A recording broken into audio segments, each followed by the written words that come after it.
మనం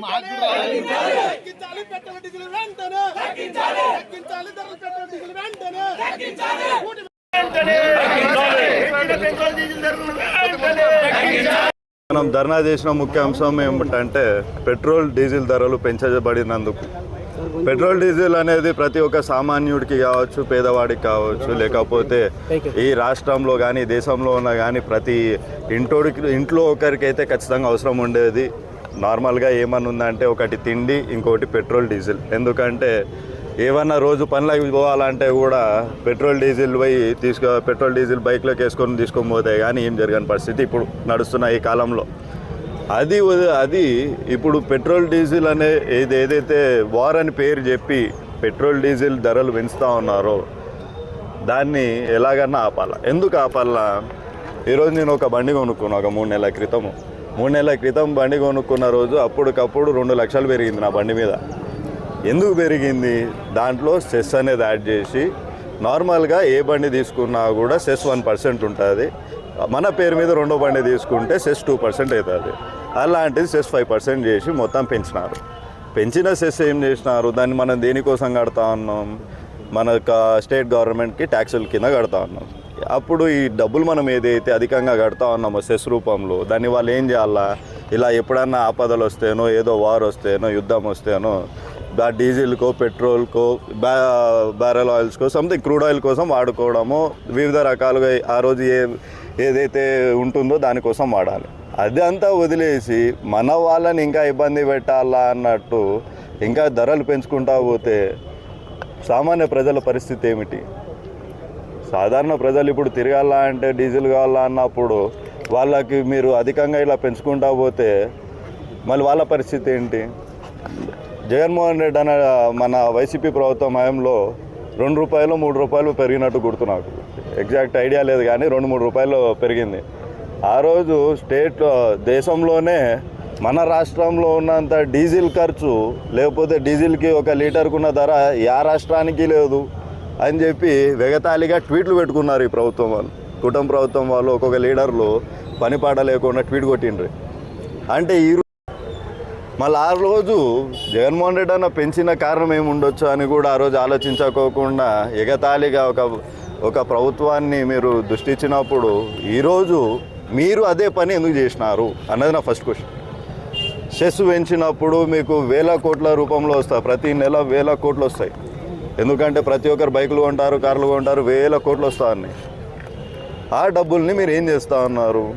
ప్రజల కోసం ఖర్చు పెట్టకోకుండా ఫారెన్ నుంచి మనం దుబాయ్ నుంచి తెప్పించుకుంటాం, రష్యా నుంచి తెప్పించుకుంటాం, చైనా నుంచి తెప్పించుకుంటాం, వెనిజువేలా నుంచి తెప్పించుకుంటాం క్రూడ్ ఆయిల్ని. దానికోసం వాడండి. మీరు మీ సైడ్ నుంచి సెంట్రల్ గవర్నమెంట్కి మీరు డబ్బులు కట్టండి. మా రాష్ట్రంలో మాకు డబ్బులు తక్కువనే ఉండాలా, మా వాళ్ళకి మేము పెంచాము, అది కదా మీ ప్రభుత్వం చేయాల్సిన పని. ఎక్కడెక్కడి నుంచో తీసుకొని రావడానికి ఈజీగా ఉన్నప్పుడు మన వాళ్ళకి ధరలు ఎందుకు పెరుగుతున్నాయి? సెంట్రల్ గవర్నమెంట్ అయితే అన్ని చోట్ల నుంచి తీసుకొస్తుంది కదా. వాళ్ళకి ఎక్కడైనా బ్లాకేజ్ ఉందా? క్రూడ్ ఆయిల్కి బ్లాకేజ్ ఉందా చెప్పండి. క్రూడ్ ఆయిల్కి అయితే బ్లాకేజ్ లేదు. క్రూడ్ ఆయిల్కి బ్లాకేజ్ లేనప్పుడు ధరలు ఎందుకు పెరుగుతున్నాయి? ధరలు పెరుగుతూ ఉన్నప్పుడు మా దగ్గర సెస్ రూపంలో కానీ వివిధ రూపాల్లో కానీ స్టేట్ గవర్నమెంట్ 5% అనుకుంటా, 10% అనుకుంటా ఎక్స్ట్రా ఎందుకు తీసుకుంటా ఉంది? ఈ డబ్బులు ఎక్కడ పోతా ఉన్నాయి? దేనికి వాడుతా ఉన్నారు? మీరు ఇచ్చిన మేనిఫెస్టోలకి ప్రజలకి వాడుతా ఉన్నారా? అదన్నా చెప్పండి, అదన్నా చూపించండి. ప్రజలకి వాడడంలా, ప్రజలకి మేలు జరిగేది వాడడంలా, ప్రజలకి ఏమన్నా మంచి జరుగుతుందా అంటే దాని గురించి ఆలోచనలా.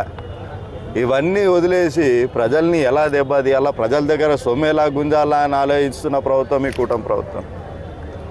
దీనికోసం జగన్మోహన్ రెడ్డి అన్న కూడా మీరు ఎప్పుడైనా మీరు గమనించింటే కరెక్ట్గా 2019లో గెలిచిన తర్వాత వితిన్ 3 months మాట ఇచ్చిన ప్రతి ఒక్క మేనిఫెస్టోలో ఇచ్చిన ప్రతి ఒక్కటి 3 monthsకి అమలు చేయడం మొదలుపెట్టారు. వీళ్ళు ఎందుకు చేయలేకపోతా ఉన్నారు? 2 ఏళ్ళు అయింది ఈ ప్రభుత్వం వచ్చినప్పటి నుంచి. ఇక్కడ ఉన్న వాళ్ళు ఎవరికి మేలు జరిగిందో ఒకరు చెప్పమనండి.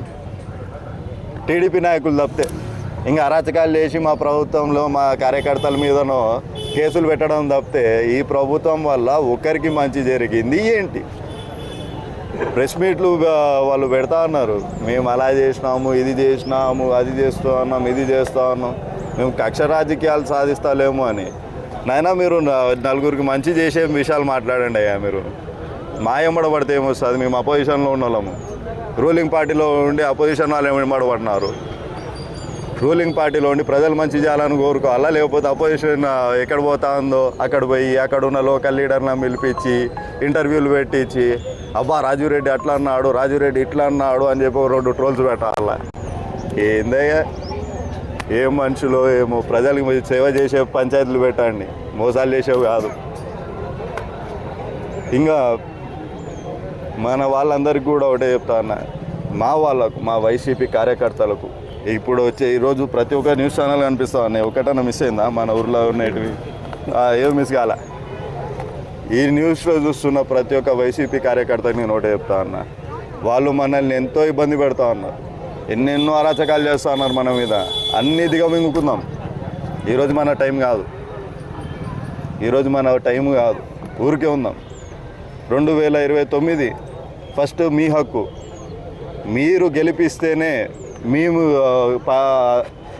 పార్టీలోకి వస్తాము, పార్టీ ఫామ్ చేస్తాము. దాని తర్వాత ప్రతి ఒక్క వైసీపీ కార్యకర్తకు చెప్తా ఉన్నా, ఒక్కరిని వదలను.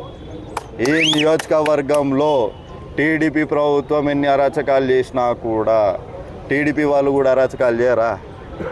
ఇప్పుడు ఏదైతే మా మీద చెప్తా ఉన్నారో వాళ్ళు చేసిండారా? ప్రతి ఒక్కరిని బుడుకుతా, ప్రతి ఒక్కరిని బయటికి తీస్తా. అగో మా నాయకుడు ఇక్కడే ఉన్నాడు ఒక ఆయనకు జరిగిన